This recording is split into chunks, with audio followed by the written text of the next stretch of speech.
अस्सलाम वालेकुम everyone, welcome back to my channel. कैसे हैं आप सब लोग? उम्मीद करती हूँ आप सब लोग ठीक ठाक होंगे।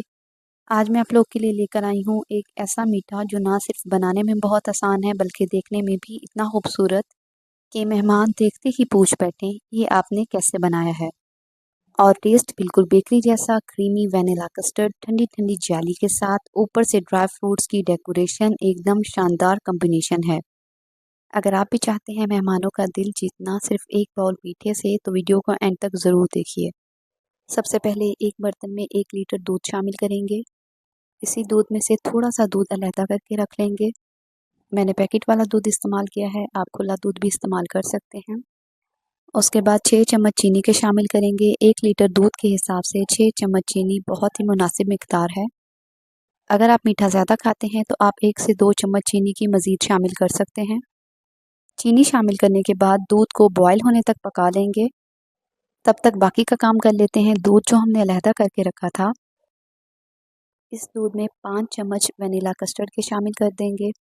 मैंने वनीला कस्टर्ड का इस्तेमाल किया है, आप इसकी जगह मैंगो, स्ट्रॉबेरी, बनाना, आपको जो कस्टर्ड पसंद हो आप उसका इस्तेमाल कर सकते हैं।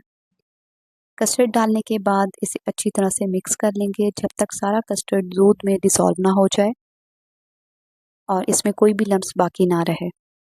कस्टर्ड को मिक्स करने के बाद इसे साइड पर रख देंगे। अब चलते हैं दूध की तरफ। 5 से 6 मिनट में दूध अच्छी तरह से बॉयल हो चुका है। अब आंच को स्लो कर देंगे। अच्छी खुशबू के लिए 2 से 3 सब्ज़ इलायची के दाने शामिल करेंगे। अगर आपके पास ना हो तो आप स्किप भी कर सकते हैं। इसके बाद जो कस्टर्ड हमने बना कर रखा था वो थोड़ा थोड़ा करके दूध में शामिल करेंगे और मुसलसल चम्मच को चलाते रहेंगे ताकि कस्टर्ड में कोई भी गुठली ना बने और कस्टर्ड हमारा स्मूथली तैयार हो। कस्टर्ड शामिल करने के बाद स्लो आंच पर कस्टर्ड को 5 से 7 मिनट के लिए पका लेंगे, या कस्टर्ड को तब तक पका लेंगे जब तक कस्टर्ड थिक ना हो जाए। 7 मिनट पकाने के बाद कस्टर्ड थिक हो चुका है। अब आप यहाँ पर अपनी मर्ज़ी के ड्राई फ्रूट शामिल कर सकते हैं। मैंने किशमिश का इस्तेमाल किया है, आपके पास जो ड्राई फ्रूट हो आप इसमें शामिल कर सकते हैं। किशमिश शामिल करने के बाद चूल्हे को बंद कर देंगे और इस कस्टर्ड को रूम टेम्परेचर पर ठंडा कर लेंगे। जब तक कस्टर्ड ठंडा होता है हम बाकी का काम कर लेते हैं। कस्टर्ड में शामिल करने के लिए और डेकोरेशन के लिए मैंने 4 कप केक लिए हैं। आप कप केक की जगह बिस्किट का इस्तेमाल भी कर सकते हैं। केक को हाथों की मदद से तोड़ लेंगे और साइड पर रख देंगे। दूसरी साइड पर जेली बनाने के लिए मैंने एक पैन में 2 कप पानी लिया है। जेली बनाने के लिए सबसे पहले पानी को अच्छी तरह से बॉईल कर लेंगे। जब पानी बॉईल हो जाए तो इसमें जेली शामिल कर देंगे। मैंने स्ट्रॉबेरी फ्लेवर जेली ली है, आप अपनी पसंद की कोई सी भी जेली शामिल कर सकते हैं। जेली शामिल करने के बाद इसे तब तक मिक्स कर लेंगे जब तक सारे क्रिस्टल्स पानी में डिज़ोल्व ना हो जाएं। 1 से 2 मिनट में जेली पानी में डिज़ोल्व हो जाएगी। जेली बनाना दुनिया का सबसे आसान काम है। इसके बाद आपने फ्लेम को ऑफ कर देना है और जेली को रूम टेम्परेचर पर ठंडा कर लेंगे। दूसरी साइड पर जो कस्टर्ड हमने बना कर रखा था वो रूम टेम्परेचर पर ठंडा हो चुका है। केक जो हमने क्रश करके रखे थे कस्टर्ड में शामिल कर देंगे और थोड़े से केक डेकोरेशन के लिए बचा कर रख लेंगे। केक शामिल करने के बाद केक को कस्टर्ड में अच्छी तरह से मिक्स कर लेंगे और अगर आप केक की जगह बिस्किट का इस्तेमाल कर रहे हैं तो बिस्किट्स को आपने ग्राइंडर में डालकर ग्राइंड कर लेना है और इसके बाद कस्टर्ड में डालकर अच्छी तरह से मिक्स कर लेंगे। इसके बाद एक बाउल ले लेंगे जिसमें आपने कस्टर्ड की डेकोरेशन करनी है और जो कस्टर्ड हमने बना कर रखा था वो इस बाउल में ट्रांसफ़र कर देंगे। जेली जो हमने बना कर रखी थी वो रूम टेम्परेचर पर ठंडी हो चुकी है।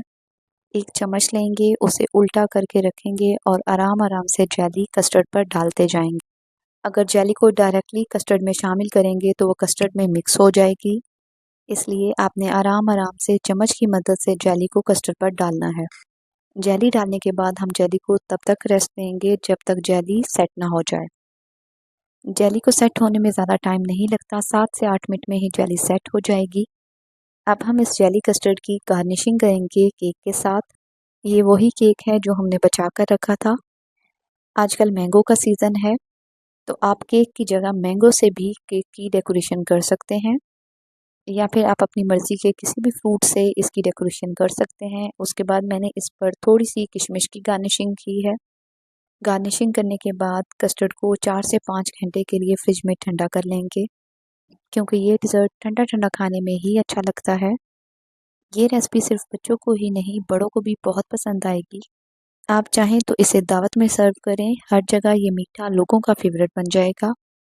वीडियो देखते देखते अगर आप इस स्टेज पर आ चुके हैं और आपको मेरी वीडियो ज़रा सी भी अच्छी लगी हो तो लाइक शेयर कर दें, और अगर आप मेरे चैनल पर नए हैं तो मेरे चैनल को भी सब्सक्राइब कर दें ताकि मेरी नई आने वाली वीडियोस आप लोग को मिलती रहें। लीजिए, हमारा मज़ेदार सा वेनिला जेली कस्टर्ड रेडी है। इसे ठंडा ठंडा सर्व करें और इन्जॉय करें। मेरी आज की रेसिपी आप लोगों को कैसी लगी, आपने कमेंट सेक्शन में अपना फीडबैक मेरे साथ ज़रूर शेयर करना है।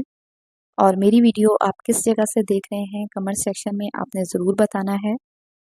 मुझे आपके प्यारे से फीडबैक का इंतज़ार रहेगा। आज के लिए बस इतना ही। मिलती हूँ किसी न्यू वीडियो में किसी न्यू रेसिपी के साथ। तब तक के लिए टेक केयर। अल्लाह हाफिज़।